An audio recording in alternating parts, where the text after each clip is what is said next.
आप लोग पूरा 10-10 गेम जीत के आए हो, ये तो होता रहता है। सुनाइए भाई, देश आप लोगों को देख रहा है। मैंने सोचा मिल लूंगा सबको।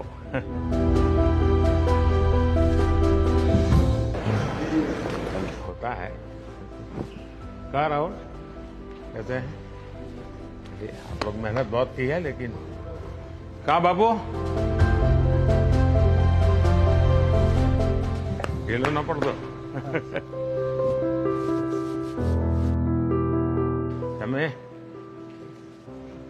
बहुत अच्छा किया है इस बार।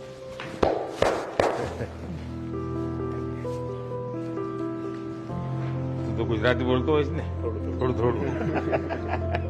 तर तो घर से। तो आप लोग बहुत अच्छी मेहनत की है।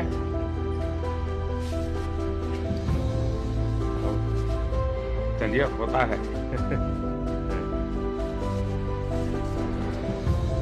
होता रहता है ऐसा। हाँ। और साथियों को एक दूसरे को जरा हौसला बुलंद करते चलिए। और जब आप लोग फ्री हो गए, कभी दिल्ली आएंगे तो बैठूंगा आप लोगों के साथ। मेरी तरफ से निमंत्रण है आपसे।